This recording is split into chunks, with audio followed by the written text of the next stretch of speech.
सादर जय जिनेन्द्र।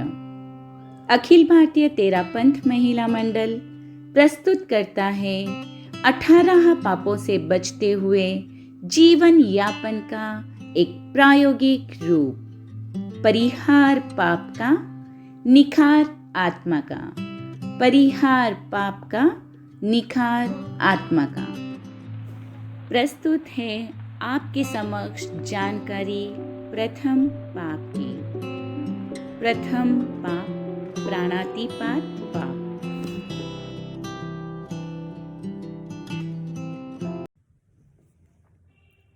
अरहम आत्मार्थी की प्रथम जिज्ञासा होती है, को हम, मैं कौन हूँ? इस संसार में मेरा उद्देश्य क्या है? इस उद्देश्य की पूर्ति कैसे संभव है? और इस संसार का स्वरूप क्या है? इन छोटे छोटे परंतु महत्वपूर्ण जिज्ञासाओं के आधार पर संपूर्ण शास्त्र रचे गए। एक तरफ संसार है और उसका बंधन, दूसरी तरफ है बंधन मुक्ति अर्थात मोक्ष। संसार में बंधने के कारणों की मीमांसा करते हुए भगवान महावीर ने उत्तराध्ययन सूत्र के 32वें अध्ययन में फरमाया, रागो यदोसो बीय कम्म बीयम, अर्थात राग और द्वेष ये दो कर्म के बीज हैं। राग और द्वेष के निमित्त से ही जीव अशुभ कर्मों को बांधता है।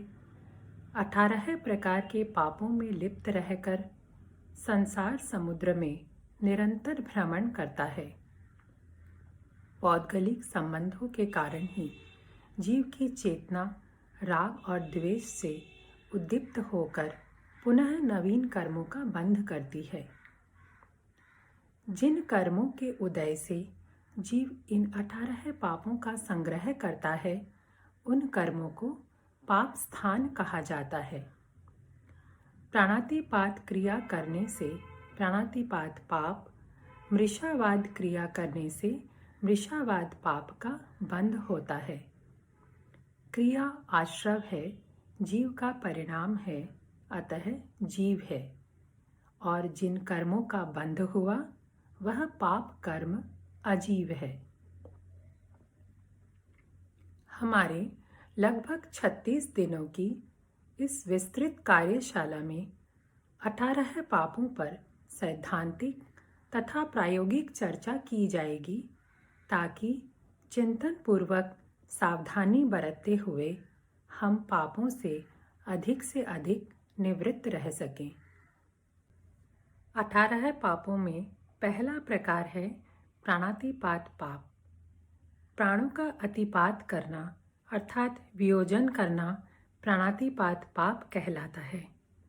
जैन दर्शन में प्राण के 10 प्रकार कहे हैं: श्रोत्रेंद्रिय प्राण, चक्षुरेंद्रिय प्राण, घ्राणेंद्रिय प्राण, रसनेंद्रिय प्राण, स्पर्शनेंद्रिय प्राण, मनोबल प्राण, वचन बल प्राण, काय बल प्राण, श्वासोच्छ्वास प्राण एवं आयुष्य प्राण। इनमें से किसी भी प्रकार के प्राणों का घात करना प्राणातिपात पाप कहलाता है। मृत्यु जीव की नहीं होती, अपितु शरीर से प्राण निकल जाते हैं। प्राणधारी जीव की मन, वचन, काया से ऐसी हिंसा करना जिससे उसे व्याघात पहुँचे अथवा मृत्यु तुल्य कष्ट उत्पन्न हो जाए, वह भी प्राणातिपात की श्रेणी में ही आता है। प्राण जीवनी शक्ति है। इस जीवनी शक्ति को 3 करण 3 योग से प्रत्यक्ष या अप्रत्यक्ष रूप से बाधा पहुंचाना, हानि पहुंचाना प्राणातिपात पाप कहलाता है। जैसे किसी व्यक्ति ने द्वेष या प्रमादवश अथवा हंसी मजाक में ही दूसरे व्यक्ति को ऐसा समाचार सुनाया कि उसे हार्ट अटैक हो गया, अथवा वह व्यक्ति इतना मर्माहत हुआ कि मानसिक संतुलन खो बैठा, डिप्रेशन का शिकार हो गया आदि, तो समझना चाहिए उसके मनोबल प्राण पर आघात किया गया है। केवल घात ही नहीं, आघात भी हिंसा है। हिंसा के 3 प्रकार हैं: आरंभजा हिंसा, विरोधजा हिंसा एवं संकल्पजा हिंसा।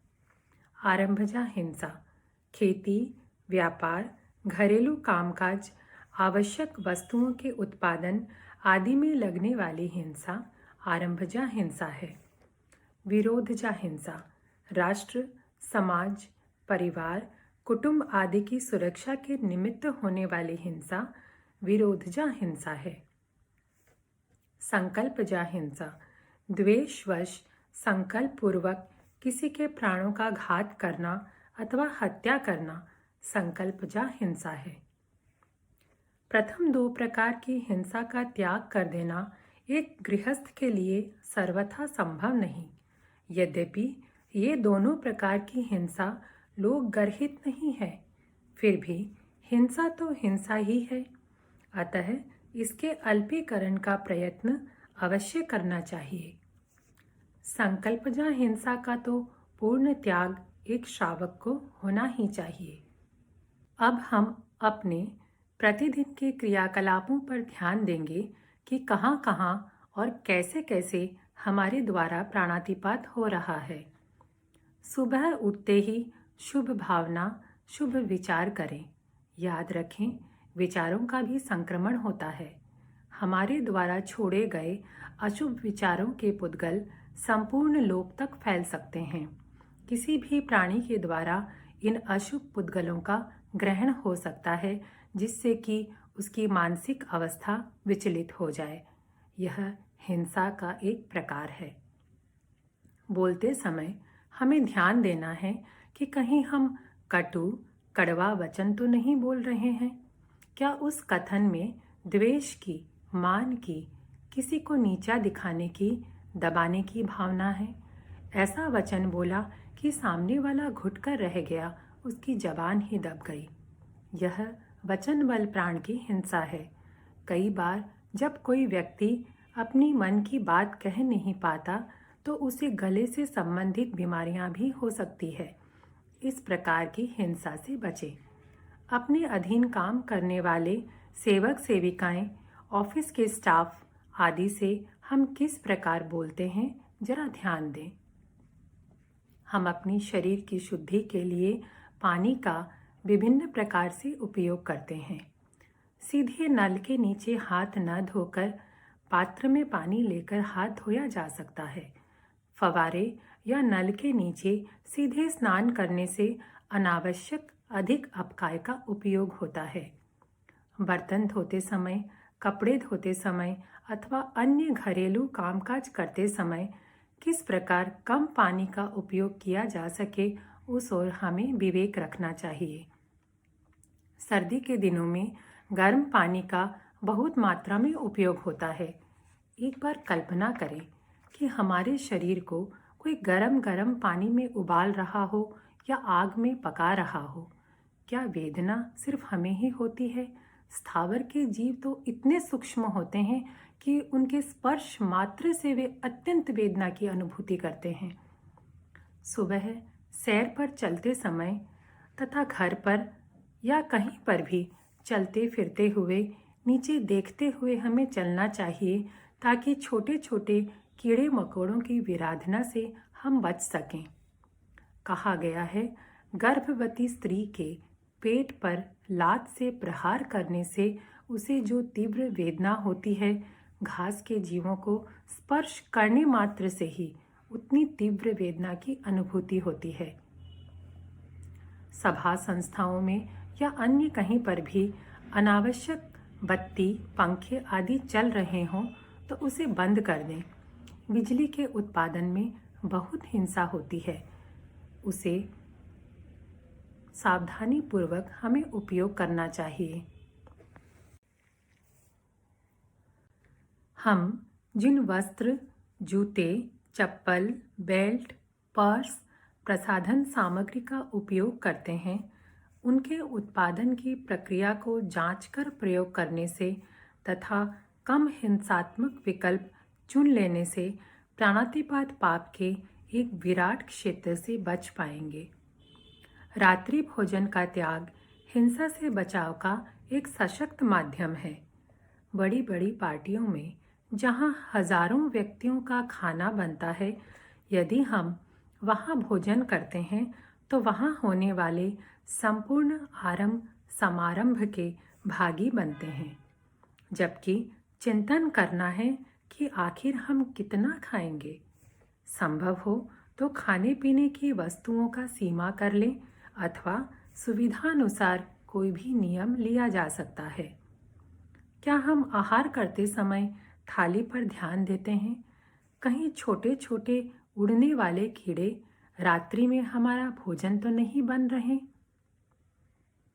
घर की साफ सफाई का हम प्रारंभ से ही ध्यान रखें तो कीड़े मकोड़ों, चिलचिट्टों आदि के उत्पन्न होने की संभावना कम रहती है।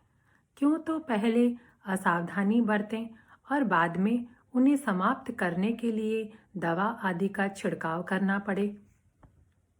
अनाज आदि को बिना चूने पकाने से, अनछाने पानी का उपयोग करने से, रात्रि बासी चूल्हे को बिना जांच कर जला लेने से त्रस्त जीवों की हिंसा हो सकती है। एक बार एक साध्वी श्री जी ने फरमाया था कि उनकी गोचरी में जो कढ़ी आई थी, आहार करते वक्त उन्होंने देखा कि इल्लियां तैर रही है। अब हम स्वयं विचार करें कि अनजाने में अथवा कहीं जानबूझकर प्रमादवश तो ऐसा काम नहीं कर रहे हैं। आज कोरोना के गंभीर संकट में यदि हम अपनी बीमारी छुपाते हैं या असावधानी का प्रयोग करते हैं जिससे कि दूसरे संक्रमित हो जाए, तो भी हम प्राणातिपात हिंसा का काम कर रहे हैं। प्राणातिपात पाप का साम्राज्य इतना विशाल है कि उदाहरणों का कोई अंत नहीं होगा। हमारी सबकी जीवन शैली अलग अलग होती है, अतः पाप भी अनेक प्रकार के हो सकते हैं। आचार्य श्री महाप्रज्ञ जी के अनुसार हमें अहिंसा की चेतना के विकास के लिए आवश्यक तथा अनावश्यक हिंसा के अंदर भेद रेखा खींचनी होगी। हमें स्वयं निर्धारण करना होगा कि सामाजिक क्रियाकलापों तथा आमोद प्रमोद में अपने आप को किस हद तक नियोजित करना है। पर्दे में सीन को देखते हुए भी अपने भावों को पर्दे पर होने वाले मार काट आदि विभिन्न प्रकार के हिंसक भावों से दूर रखना है।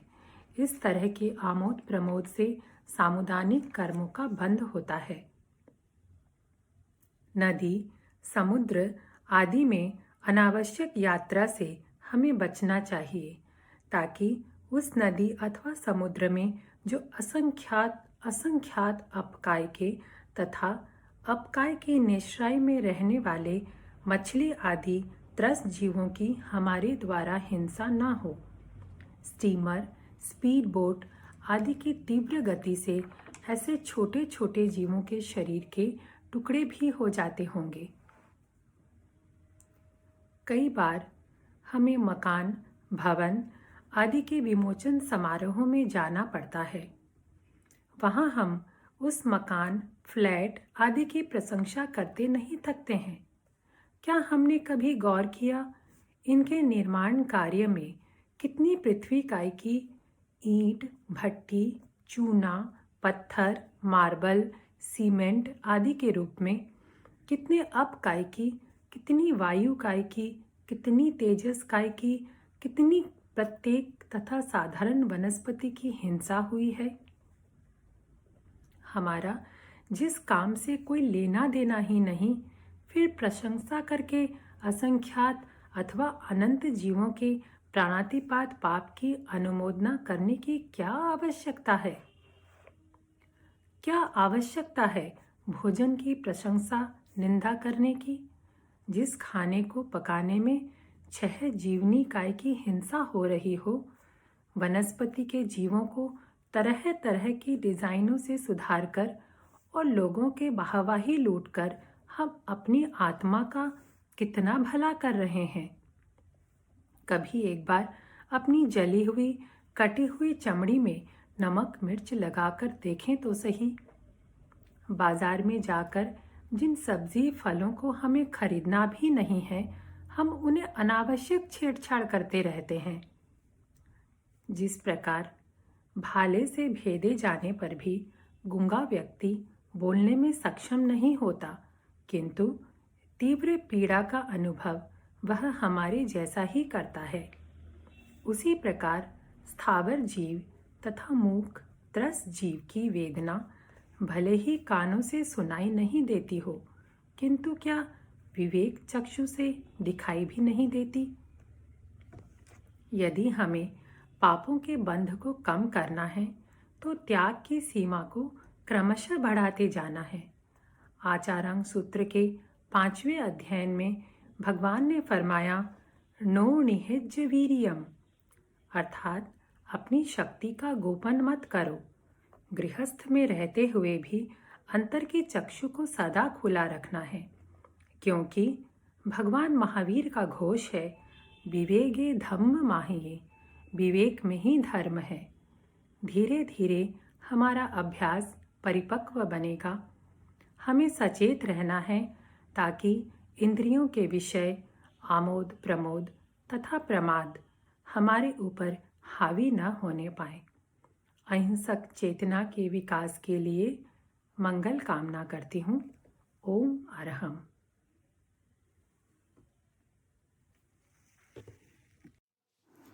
आप इस पाप को समझकर इससे विरत होने की प्रेरणा प्राप्त करें।